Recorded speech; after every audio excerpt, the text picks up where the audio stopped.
আউযু বিল্লাহি মিনাশ শাইতানির রাজীম। আফামান ইয়ালামু আন্নামা উনজিলা ইলাইকা মির রাব্বিকাল হক কামান হুয়া আমা। আল্লাহ বলেন, হে রাসূল, আপনার প্রতি আপনার রবের পক্ষ থেকে যা অবতীর্ণ হয়েছে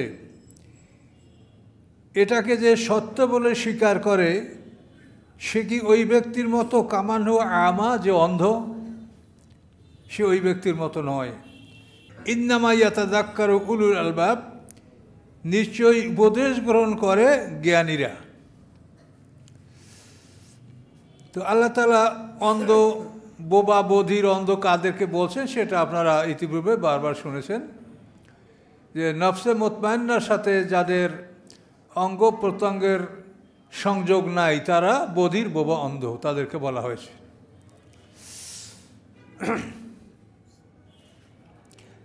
তো এখন উলুল আলবাব, জ্ঞানী কারা? আল্লাহ বলেন উপদেশ গ্রহণ করে উলুল আলবাব, জ্ঞানীরা। জ্ঞানী কারা? আল্লাযীনা ইউফুনা বিআহাদিল্লাহ, যারা আল্লাহর সাথে কৃত প্রতিশ্রুতি পূরণ করে। আল্লাহর সাথে যে ওয়াদা আছে, আমাদের প্রতিশ্রুতি দেওয়া আছে, এই প্রতিশ্রুতি যারা পূরণ করে তারাই প্রকৃতপক্ষে জ্ঞানী। আল্লাহর সাথে আমাদের কি ওয়াদা? আমরা আল্লাহর পক্ষ থেকে এই আমানত গ্রহণ করেছি, এটা আল্লাহর কাছে আমাদের প্রতিশ্রুতি, ওয়াদা।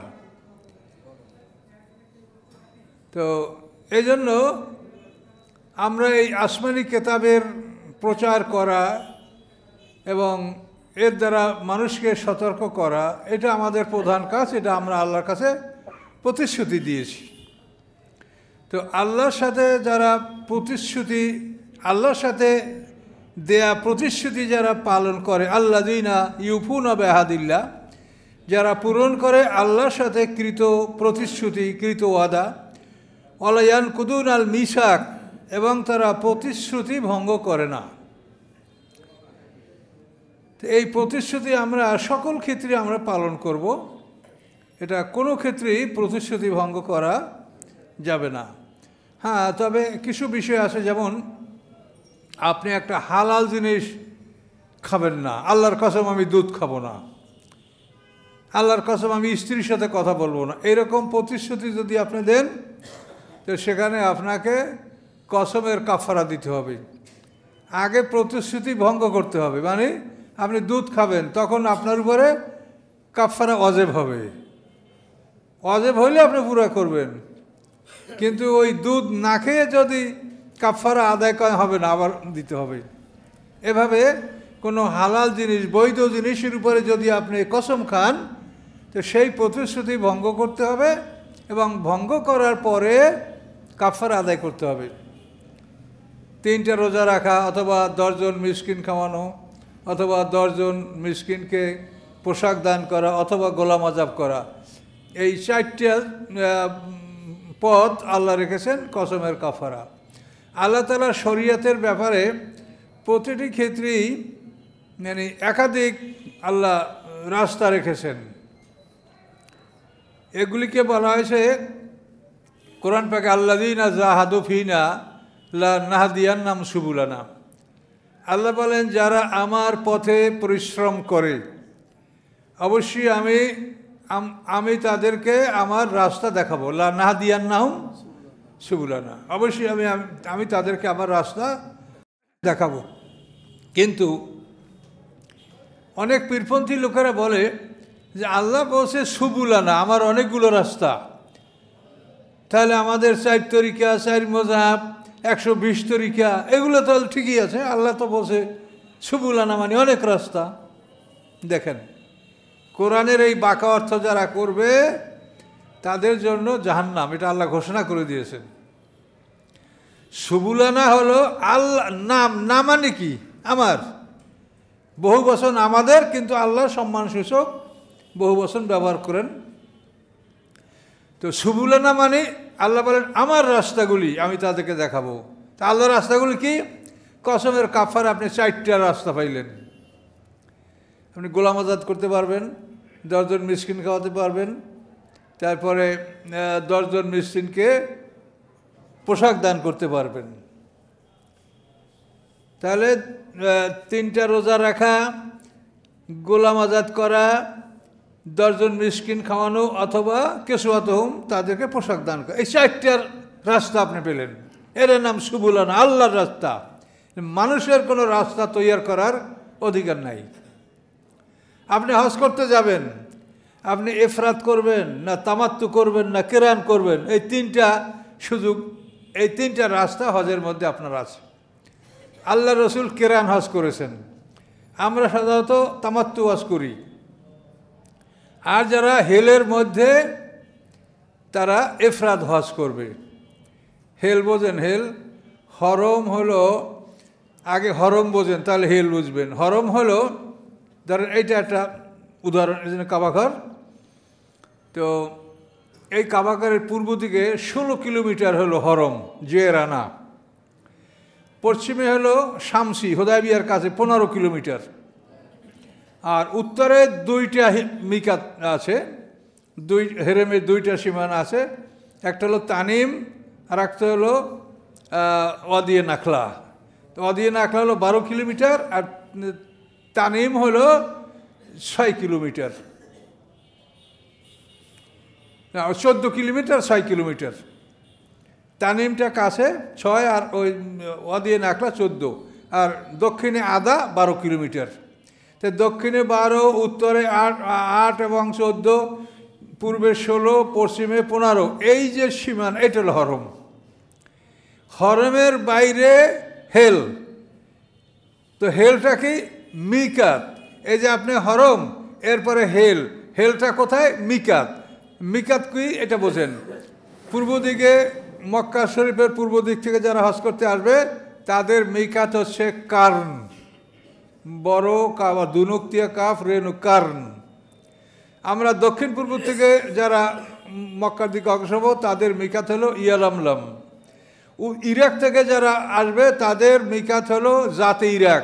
মদিনার থেকে যারা আসবে তাদের মিকাত হলো জুল হুলাইফা। আর সিরিয়া থেকে যারা আসবে তাদের মিকাত হচ্ছে জোহফা। তো এই যে সীমানাটা, তো হেরেম এবং এই সীমানের মাঝে যে জায়গাটা, এইটার নাম হচ্ছে হেল। কি বুঝতে পারলেন? হেল, হরম, আফাক। আর এই হরমের বাইরে যারা তারা হচ্ছে আফাকি।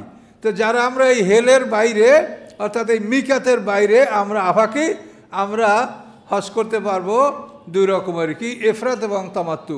আর যারা হেলের মধ্যে তারা 2টার নিয়াত একসঙ্গে করতে পারবে না। তারা হয়তো হজের নিয়াত করলে হজ করবে, আবার উমরার জন্য আলাদা নিয়াত করে হেরাম বেঁধে আবার উমরা করতে হবে। তারা 2টা করতে পারবে না। আমরা যেরকম দূরের লোক, আমাদেরকে আল্লাহ তাআলা সুযোগ দিয়েছেন যে আমরা একই সঙ্গে হজ এবং উমরার নিয়াত করতে পারবো, ফরজ এবং সুন্নতের নিয়াত একসঙ্গে। কথা বলতে পারছেন? এটা আমরা করতে পারবো। এটা আবার 2 রকম, একটা হলো কেরান আর তামাত্তু। কেরান হলো যে আপনি মাঝখানে এহরাম ভাঙবেন না, এহরাম বেঁধে আপনি মক্কা গেছেন, যে তারপর আপনি তাওয়াফ করছেন, উমরা করছেন, উমরা শেষ করে এখনও 8 তারিখে আপনি মিনায় যাবেন।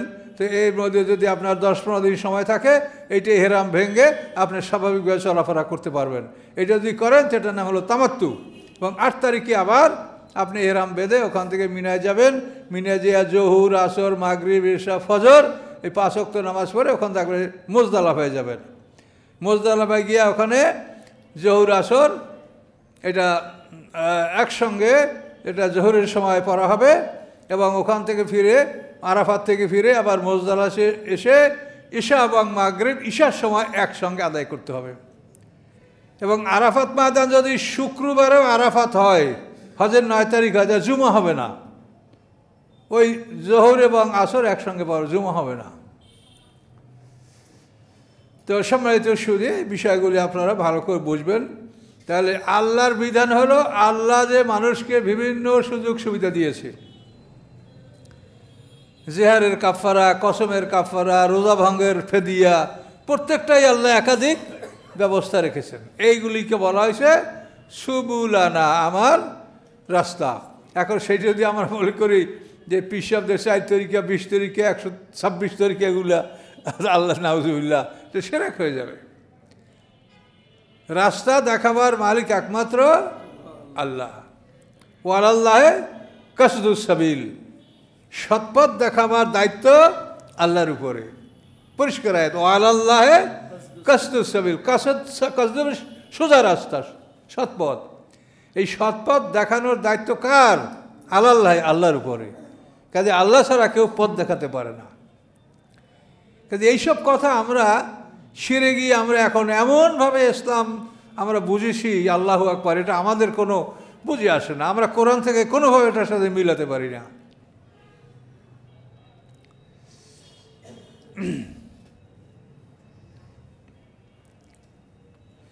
এই যে আমরা আল্লাহ ইন্না আউলি আল্লাহ খাফুন আলাইহিম ওয়া লাহুম ইয়াহজানুন, এটা আমি কোরআনে তাফসীর করে দিই একদিনের মধ্যে, যে আল্লাহ বলছেন তোমরা সতর্ক হও, আল্লাহর বন্ধু যারা তাদের কোনো ভয় নাই, দুশ্চিন্তা নাই। এখন আল্লাহর বন্ধু কারা? সামনে আল্লাহ বলেন আল্লাযিনা আমানু ওয়া কানু ইয়াত্তাকুন, যারা ঈমান এনেছে এবং আল্লাহকে ভয় করেছে। তাকওয়া শব্দের অর্থ কর্তব্য পালন করা, তাকওয়া শব্দ আল্লাহকে ভয় করা, তাকওয়া শব্দের অর্থ নিজেকে মন্দ থেকে দূরে রাখা। তিনটে অর্থ তাকওয়ার।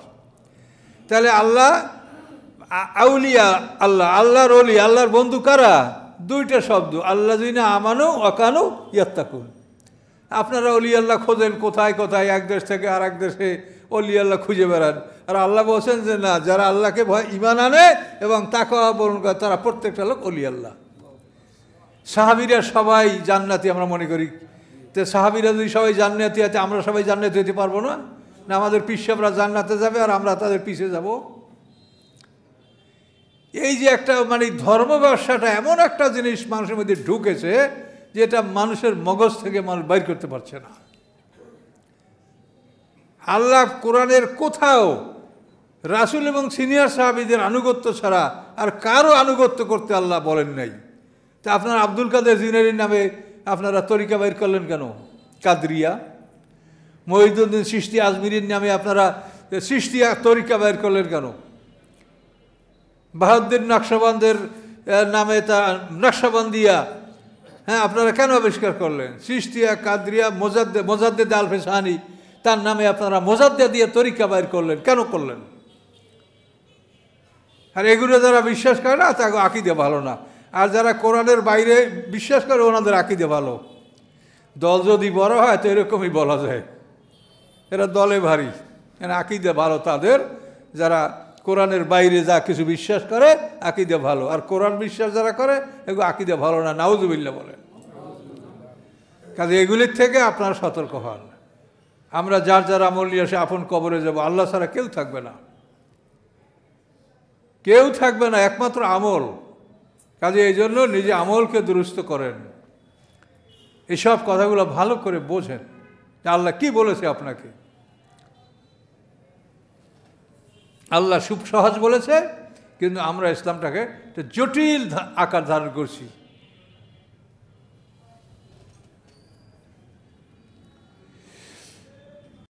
আল্লাযীনা ইয়াসিলুনা মা আমারাল্লাহু আন ইউসালা, যারা সংযুক্ত রাখে ওই সব কিছু যা আদেশ করেছেন আল্লাহ তাআলা সংযুক্ত রাখার জন্য। সংযুক্ত রাখতে বলছে আল্লাহ তাআলা আত্মীয়তার সম্পর্ক, পিতামাতা, সন্তান, সন্ততি, আত্মীয় স্বজন এবং আত্মীয় স্বজনের দুইটা গ্রুপ। তাও আল্লাহ বলছেন নসবাও ওয়া সেহরা। নসব হলো বংশের আত্মীয় স্বজন, ভাই ব্রাদার, চাচা, ভাগ্নে ভাগ্নি, চাচাতো ভাই, এরা হলো নসব। আর সেহরা হলো শ্বশুর, শ্বশুর দিকের আত্মীয় স্বজন, এটাও আপনার আত্মীয় এবং এদের কথা কোরআনে উল্লেখ আছে। নসবাউ ওয়া সেহরা, নসব হলো বংশীয় আত্মীয় স্বজন আর সেহরা হলো শ্বশুরকুলের আত্মীয় স্বজন। কাজে তাদেরকেও সম্মানের সহিত আপনি মেহমানদারি করবেন, তাদের ইজ্জত সম্মান আপনি রক্ষা করে চলবেন, এটা কোরআনের নির্দেশ। এগুলি আল্লাহ বলছেন আইয়ুস ফলা, যে এই সম্পর্কগুলি তোমরা সুরক্ষিত রাখো, এই বন্ধনগুলি তোমরা অটুট রাখো। কিন্তু আপনি ওই কে দোস্ত, কে বন্ধু, কে আপনার ফ্রেন্ড, এদেরকে নিয়ে বিরিয়ানি পোলাও কোরমা খাবেন, আর আপনার বাবা ওই বৈঠকখানায় বসে কাশবে যে ছেলে আমাকে ডাক দেয় কি দেয় না, না কি করে। এগুলো সমাজে হচ্ছে। এরা অভিশপ্ত মানুষ, যারা পিতামাতার সম্মান করে না, বন্ধু বান্ধব নিয়ে আনন্দ উৎসব করে। আল্লাহ এদের থেকে আমাদেরকে মুক্তি দান করুন। ওয়াকশাউনা রাব্বাহুম, সম্পর্ক বজায় রাখে এবং তারা তাদের রবকে ভয় করে।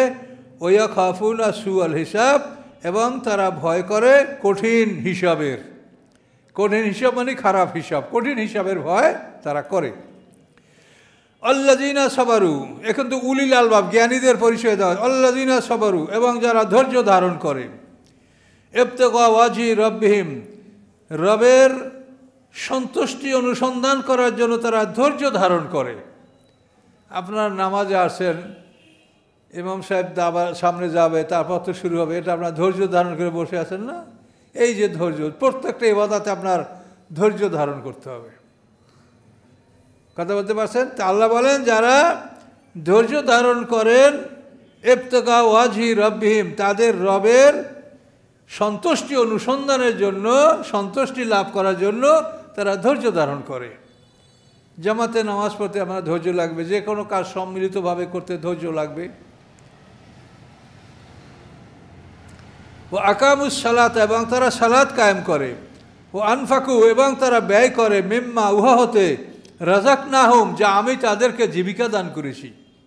Provision of life. সিররা ও আলানিয়া, এবং এটা তারা গোপনে এবং প্রকাশ্যে, তারাই দান করে, গোপনে এবং প্রকাশ্যে তারা দান করে। ওয়াদরাউনা বিল হাসানাতি সাইয়্যা, এবং তারা নেকামল দ্বারা বদামলকে প্রতিহত করে, ন্যাক দ্বারা বদকে প্রতিহত করে। আপনাকে একজনে গালি দিছে, আপনি তাকে গালি দিতে পারবেন না। আপনাকে যদি কেউ আঘাত করে, জখম করে, সেটার আপনি প্রতিশোধ নিতে পারবেন। এটা কোরআন শরীফে স্পষ্ট বলা আছে। দাঁতের বিনিময়ে দাঁত, কানের বিনিময়ে কান, নাকের বিনিময়ে নাক, হাতের বিনিময়ে সব কিছু আছে, কিন্তু আপনাকে গালি দিলে আপনার সেইটার বিনিময় নিতে আপনি পারবেন না। ভালো দ্বারা মন্দকে প্রতিহত করতে হবে। সেখানে আপনি ধৈর্য ধারণ করে তাকে বুঝাতে হবে, তাকে কিছু যা বলার বলতে হবে, কিন্তু খারাপের জবাব খারাপ দিয়া আপনি করতে পারবেন না। দেখেন, আমরা মলমূত্র ত্যাগ করে, এটা ন্যাচারাল ফাংশন, এটা আমরা সবাই করি, কিন্তু এটাকে আমরা ভালো পানি দ্বারা তো এটাকে পরিষ্কার করি না, মন্দ পানি দ্বারা পরিষ্কার করা যায়। ভালো পানি লাগবে। মলমূত্র ত্যাগ করলে এটা খারাপ, এটা দূর করতে কী লাগবে? ভালো পানি লাগবে। তো এর দ্বারাই বোঝেন যে আল্লাহ বলছেন যে মন্দকে ভালো দ্বারা তুমি মন্দকে প্রতিহত করবে, মন্দ দ্বারা মন্দকে দূর করা যায় না, তাহলে তুমিও সমান অপরাধী হবে। উলাইকা আল মুকবাদ্দার, এবং এই গুণের অধিকারী যারা হবে তাদের জন্য রয়েছে পরকালের বাসগৃহ, পরকালের বাসস্থান তারা লাভ করবে। সেই বাসস্থানটা কি? আল্লাহ বলেন জান্নাত। জান্নাত ও আদেনেন, চিরস্থায়ী জান্নাত। আপনি আপনার সাথেই অন্যায় করছে, কিন্তু আপনি ধৈর্য ধারণ করবেন, আপনি অন্যায় করবেন না। কাজেই ধৈর্য ধারণ এটা বিরাট ব্যাপার। বেমা সবার তুম, যে তোমরা ধৈর্য ধারণ করেছিলে, ফানে মাউকবাদ্দার, কত সুন্দর, কত মনোরম, কত সুন্দর পরকালের সেই বাসগৃহ, বাসস্থান। আল্লাযীনা ইয়ানকুদুনা আহাদাল্লাহ, এবং যারা ভঙ্গ করে আল্লাহর সাথে কৃত প্রতিশ্রুতি, মিন বাদে মিসাকিহি, ওই প্রতিশ্রুতি দৃঢ় করার পরে যারা এই প্রতিশ্রুতি ভঙ্গ করে, ওয়াক্তাউনা মা আমারাল্লাহু আইয়ুসালা, এবং আল্লাহ তাআলা যে সম্পর্কগুলি সংযুক্ত রাখতে বলেছেন সেগুলিকে যারা ছিন্ন করে, হ্যাঁ, ওয়ুফসিদুনা ফিল আরদি, এবং পৃথিবীতে যারা বিপর্যয় সৃষ্টি করে, উলাইকা লাহুমুল লানা, তাদের উপরে আল্লাহর অভিশাপ, ওয়ালাহুম সুউদ্দার, এবং তাদের জন্য নিকৃষ্ট ঠিকানা। যারা প্রতিশ্রুতি ভঙ্গ করবে, এই প্রতিশ্রুতি দৃঢ় করার পরে প্রতিশ্রুতি ভঙ্গ করবে, যে সম্পর্কগুলি আল্লাহ বজায় রাখতে বলেছেন সেই সম্পর্কগুলি ছিন্ন করবে, পৃথিবীতে যারা অশান্তি সৃষ্টি করবে তাদের উপরে লানাত এবং নিকৃষ্ট বাসস্থান তাদের নসিব, অর্থাৎ জাহান্নামে তারা ঠিকানা পাবে। আল্লাহ ইয়াবসুতু রিজকা লিমান ইয়াশা ইয়াকদির, আল্লাহ বাড়িয়ে দেন রিজেক, তিনি যাকে ইচ্ছা করেন, ওয়াকদির, এবং কমিয়ে দেন। রিজেক কাকে বাড়িয়ে দিতে হবে, কাকে কমিয়ে দিতে হবে, সেটা আল্লাহর ইচ্ছা। কাজে আপনি সবসময় আল্লাহর কাছে হেদায়েত কামনা করবেন যে আল্লাহ আমাকে হেদায়েত দান করেন। আপনি আল্লাহ আমাকে ঋণ মুক্ত রাখেন। অধিক সম্পদ এটা কাম্য না, অধিক সম্পদ আপনি কী করবেন? আপনার যা প্রয়োজন আপনি তাই আল্লাহর কাছে চান যে আল্লাহ আমি যেন ঋণগ্রস্ত না থাকি, আমি যেন স্বাভাবিক অবস্থায় আমার জীবন পরিচালনা করতে পারি, এভাবে আপনি আল্লাহর কাছে কামনা করবেন। আর জানিয়ে রাখবেন, আল্লাহ রিজিক বাড়িয়ে দেন যাকে ইচ্ছে এবং যাকে ইচ্ছে কমিয়ে দেন। তো এখানে কোরআনে সূরা যুখরুফে বলা আছে যে কাফেরদের ব্যাপারে আল্লাহ বলছেন যে যারা কাফের, আল্লাহ বলেন যে সমস্ত মানুষ কাফের হয়ে যাবে এই সম্ভাবনা যদি না থাকতো, তার রহমানের সাথে যারা কুফরি করে তাদের বাড়ি ঘর দরজা সিঁড়ি ছাদ আসবাবপত্র আমি সোনা দিয়ে বানাই দিতাম। এটা পরিষ্কার সূরা যুখরুফ, লাউলা ইয়াকুনান নাসু উম্মাতান ওয়াহিদা। যদি এমনটি না হতো যে সমস্ত মানুষ একই তলভুক্ত হয়ে পড়বে, তাহলে আমি রহমানের সাথে যারা কুফরি করে তাদের বাড়ি ঘর দরজা সিঁড়ি ছাদ আমি সোনার উপর দিয়ে করে দিতাম।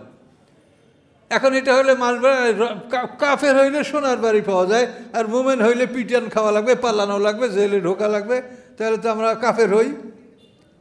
তা আল্লাহ বলেন সমস্ত মানুষ কাফের হয়ে যাবে এই সম্ভাবনা না থাকলে আমি রহমানের সাথে যারা কুফরি করে তাদের বাড়ি ঘর দরজা সিঁড়ি ছাদ আসবাবপত্র আমি সোনার উপর দিয়ে করে দিতাম। তো এখানে বুঝেন যে আল্লাহ তাআলা যাকে ইচ্ছে রিজিক বাড়িয়ে দেন এবং যাকে ইচ্ছে কমিয়ে দেন। তার কারণ ওরা তো মরার পরে কিছু পাবে না। এই পৃথিবীতে 100 বছর বাঁচলে 3 ঘন্টার জীবন, কাজে এইটুক সময় ওরা ভালো করে খাইয়া পড়ে যাক, এই জন্য আল্লাহ বলেন যে ওদেরকে একটু আমি ভালো খাওয়াইয়ে নিতে চাই এখান থেকেই। সোনার থালে সোনার পেয়ালায় ওরা চাটা খাক, আছে না? এই যে পৃথিবীতে যারা আল্লাহকে বিশ্বাস করে না তাদের অনেকের এরকম সোনার বাড়িঘর, সোনার থালা, সোনার পেয়ালা এগুলি অনেকের আছে। এগুলি কামনা করবেন না, কখনোই না। পরকালের নিয়ামত কামনা করবেন। ও ফারিহু বিল হায়াতের দুনিয়া, এবং এই লোকগুলি দুনিয়ার জীবনের উপরে আনন্দিত, এই দুনিয়ার জীবনের ভোগ বিলাসের উপরে তারা আনন্দিত। অমাল হায়াতুদ দুনিয়া ফিল আখিরাতি ইল্লা মাতা, অথচ নয় দুনিয়ার জীবন পরকালের তুলনায় সামান্য ভোগ বিলাস ছাড়া আর কিছু।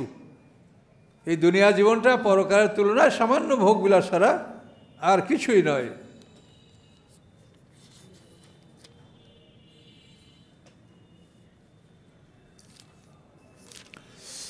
ওয়াকুলুল্লাযীনা কাফারু, এবং অবিশ্বাসীরা বলে, কি বলে? লাউলা উনজিলা আলাইহি আয়াতুম মির রাব্বিহি, তার উপরে আল্লাহর পক্ষ থেকে কোনো মুজিজা কেন আসে না, কোনো নিদর্শন কেন আসে না? কুল, আপনি বলুন, ইন্নাল্লাহ ইযিল্লু মাইয়াশা, আল্লাহ যাকে ইচ্ছা বিপদগামী করেন, ওয়াইহাদি ইলাইহি, এবং তিনি পথ প্রদর্শন করেন তার দিকে, মান আনাব, যে আল্লাহ অভিমুখী হয়, যে আল্লাহর দিকে রুজু হয় তাকে আল্লাহ পথ দেখান, এবং আল্লাহ যাকে ইচ্ছা করেন তাকে তিনি বিপদগামী করেন। আল্লাযীনা আমানু, যারা ঈমান এনেছে, অতাতমান্নু কুলুবুহুম বিযিকরিল্লাহ, এবং প্রশান্তি লাভ করেছে তাদের অন্তরগুলি বেযিকরিল্লাহ, আল্লাহর এই জিকিরের মাধ্যমে। আল্লাহর জিকির হল আল কোরআন, এই কোরআনের মাধ্যমে। আল্লাহ বেযিকরিল্লাহ তাতমান্নুল কুলুব, তোমরা জেনে রাখো আল্লাহর স্মরণে, আল্লাহর কোরআনে মানুষের অন্তরের প্রশান্তি আসে। এখানে যে জিকরুল্লাহ মানে আল্লাহর জিকির, আপনি তর্জমা করতে পারেন শব্দার্থের দিক থেকে, কিন্তু এই জিকরুল্লাহ মানে যে কোরআন, এটার কারণ হলো উপরে তারা কি চাইছে? লাউলা উনজিলা আলাইহি আয়াতুম মির রাব্বি, মুজিজা চাইছে না? মুজিজা। এখন আল্লাহ বলেন যে তোমরা মুজিজায় শান্তি পাবে না, তোমরা শান্তি পাবে কোরআনে। মুজিজায় বিপদ হবে, মুজিজা না মানলে তোমাদের শাস্তি হবে, বিপদ হবে, কিন্তু মুজিজায় তোমাদের মনের শান্তি হবে না, তোমাদের মনের শান্তি হবে কোরআন। এই জন্য জিকরিল্লাহ মানে এখানে কি? কোরআন। এটা অনেক তাফসিরে অনেক কথা আছে, কিন্তু আমি সংক্ষিপ্ত কথাটা আপনাকে বললাম। তো এখানে শানে নজুল আছে আরবের বড় বড় নেতারা, এর মধ্যে আল্লাহ রসুলের ফুফাতো ভাই আব্দুল্লাহ ইবনে আবি উমাইয়া, আবু জাহেল, তারপরে অন্য অন্য যারা বড় বড় নেতা কাবাগরের পিছনে তারা জমা হয়েছে। জমা হওয়ার পরে তারা বলে মুহাম্মদ সাল্লামকে ডাকো, তার সাথে আমরা কথা বলবো।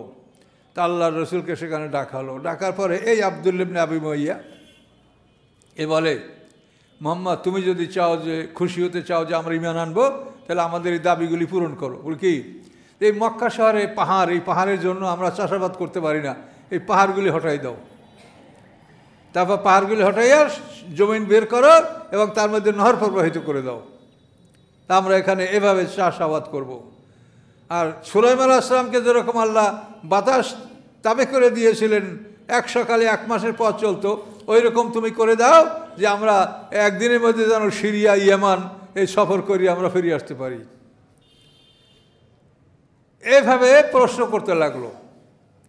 তখন এইসব প্রশ্নের জবাবে আল্লাহ তাআলা এটাই বললেন যে আল্লাহর জিকির, আল্লাহর কোরআন, এই কোরআনেই আসলে মনের প্রশান্তি আসবে।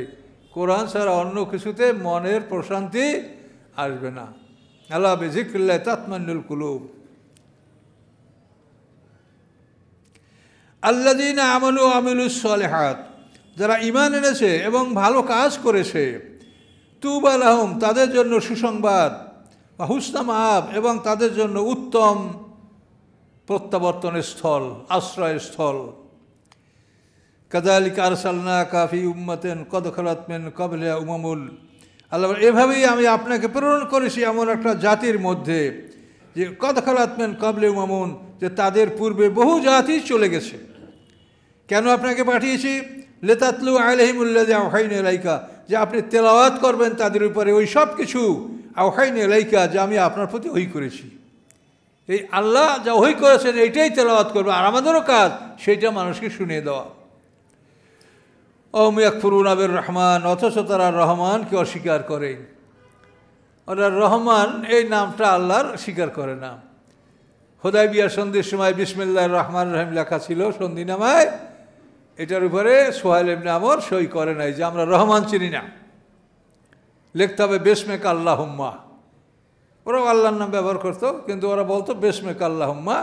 আর কোরআনের আয়াত হলো বিসমিল্লাহির রহমানির রহিম, কিন্তু এটা লেখা হয়েছিল হুদায়বিয়ার সন্ধিতে, কিন্তু তাদের চাপের মুখে সেটা কাইটে হযরত আলী রাদিয়াল্লাহু আনহু কি লিখতেছিলেন?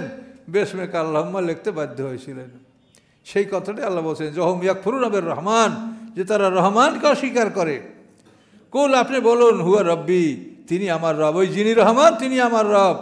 লা ইলাহা ইল্লাহু, তিনি ছাড়া কোনো ইলাহ নাই। তাওয়াক্কালতু আলাইহি, তাওয়াক্কালতু, তার উপরে আমি নির্ভর করেছি। ওয়া আলাইহি মাতাব, এবং তার কাছেই আমার প্রত্যাবর্তনের স্থল। অলওয়ান্না কোরআনান সুইরাত বিল জিবাল, ওই যে কথা আমি শানে নজরুলটা বলেছি, দেখেন যদি হতো, অলওয়ান্না, এবং যদি হতো নিশ্চয়ই কোরআন এমন যে সুইরাত বিল জিবাল, যে তার সাহায্যে পাহাড়গুলিকে হটিয়ে দেওয়া যেত, পাহাড়গুলি পরিচালনা করা যেত। আর কুত্তিয়াত বিল আরদ, এবং এই কোরআনের সাহায্যে জমিনকে বিদীর্ণ করা যেত, জমিন ফাটাইয়ে নহর বাইর করে ফেলানো হইতো কোরআনের মাধ্যমে। আর কুল্লামা বিল মাউতা, অথবা এই কোরআন দ্বারা মৃত ব্যক্তিকে কথা বলানো যেত। এটা যদি হইতো তাহলে আমরা বিশ্বাস করতাম। নাউজুবিল্লাহ। লিল্লাহিল আমরু জামিআ, আল্লাহ বলেন সমস্ত আদেশের মালিক আল্লাহ, সমস্ত আদেশের মালিক আল্লাহ। আল্লাহ আদেশ দিলে পাহাড়ও চলতে পারে, নদী সৃষ্টি হতে পারে, কিন্তু কোরআন দ্বারা এটা করতে হবে এমন কোনো প্রয়োজনীয়তা নাই। আল্লাহ জবাব দিয়ে দিলেন যে সমস্ত আদেশের মালিক আল্লাহ। এবং সামনে আল্লাহ বলছেন আফালাম ইয়াইসাল্লাযিনা আমানু, ইমানদারগণ কি এখনও বুঝতে সক্ষম হয় নাই? এই ইয়াসা শব্দটার অর্থ ইয়ালামা, এটা আশ্চর্যজনক কোরআনের অর্থ। তো এই ইয়াইসা শব্দটা মানে নিরাশ হওয়া। তো নিরাশ হওয়া অর্থ করা যায়, নিরাশ হওয়ার অর্থ যদি করেন তাহলে করতে হবে যে মোমেনরা কি এখনও তাদের ইমান থেকে নিরাশ হয় নাই, মানে মোমেনদের তাদের ইমান থেকে নিরাশ হওয়া উচিত, যে তারা ইমান আনবে না। এটা যদি ইয়াসা ডাইরেক্ট শব্দের অর্থ করেন। আর ইয়াসা যে কোরআনের যে বিভিন্ন লোকাত হলো যে 60টা লোকাতের কথা বলা আছে, কোরাইশ, হাওয়াজিন, মোদের, সাকিব, এই বিভিন্ন গোত্রের যে ভাষা, সেই ভাষা অনুযায়ী এখানে ইয়াইসা শব্দের অর্থ ইয়ালামা, যে মোমেনরা কি এখনও জানতে পারে নাই, জানতে সক্ষম হয় নাই যে আল্লাহ ইয়াশা, আল্লাহ যদি আল্লাহ ইচ্ছা করতেন লাহাদান নাসা জামিয়া, তো আল্লাহ তাআলা সমস্ত মানুষকে হেদায়েত দান করতে পারতেন। এলো ইয়াসা মানে ইয়ালাম। আর যদি বলেন ইয়াসা ওই নিরাশ হওয়ার অর্থ করবেন, তাহলে মোমেনরা কি এখনও তাদের ইমান হতে নিরাশ হয় নাই? নিরাশ হওয়া উচিত যে তারা ইমান আনবে না। আল্লাহ ইচ্ছে করলে সকল মানুষকে হেদায়েত দান করতে পারতেন। ওয়ালা ইয়াজালুল্লাযিনা কাফারু, এবং সর্বদা যারা কাফের তাদের উপর কী হবে? তুসিবু বিমা সানাউ কারিয়াতুন, আপত্তিটি হবে তাদের উপরে বিপর্যয়, যেহেতু তাদের কর্মে মাসানাউ যে তারা করেছে, তাদের কর্মের জন্য তাদের উপরে একের পর এক কারিয়াতুন মানে বিপর্যয়, বিপদ, একের পর এক বিপদ তাদের উপরে আসতে থাকবে। ও তাহাল্লু করিবাম মিন দারিহিম, এবং উন্মুক্ত হবে তাদের গৃহের আশপাশে এই বিপদ। এইভাবে হালকা বিপদ তাদের চারপাশে বাড়িঘরের চতুর্পাশে আসবে। এই রকম করতে করতে হাত্তা ইয়াতিয়া আল্লাহ, শেষ পর্যন্ত আল্লাহর প্রতিশ্রুতি এসে যাবে, মানে বড় শাস্তি এসে যাবে। ইন্নাল্লাহ লা ইউখলিফুল মিয়াদ, নিশ্চয়ই আল্লাহ তাআলা কখনোই তার প্রতিশ্রুতি ভঙ্গ করেন না। এ পর্যন্ত থাকবে আমাদের 31 নম্বর আয়াত পর্যন্ত চলে আসছে ইনশাল্লাহ। তো ইনশাল্লাহ সবাই আল্লাহর কোরআন আপনারা পড়াশোনা করেন এবং জীবনের যারা অবসরে আছেন অধিকাংশ সময়টা কোরআনের খেদমতে কাটান। আর যারা যুবক আছেন তারা শেখার চেষ্টা করেন। কোরআন শেখার জন্য আপনাকে মাদ্রাসায় পড়তে হবে এমন কোনো জরুরি না। রাসূলের সাহাবীরা যাদের কথাগুলি আমরা বলি আপনাদেরকে, তারা তো কোনো মাদ্রাসায় পড়ে নাই, রাসূলের কথা শুনছে, মনে রাখছে, আমল করছে, সেইটা আমাদের জন্য শরীয়ত। কাজে এই জন্য আপনারা শুনবেন, আমল করবেন, এটাই বড়, মানে এর নামই আলেম। আলেম হওয়ার জন্য মাদ্রাসার মানে ডিগ্রি নিতে হবে এমন কোনো কথা না। আস্তাগফিরুল্লাহ আল্লাযী লা ইলাহা ইল্লা হুয়াল হাইয়ুল কাইয়্যুম ওয়া আতুবু ইলাইহি লা হাওলা ওয়া লা কুওয়াতা ইল্লা বিল্লাহিল আলিয়্যিল আযীম।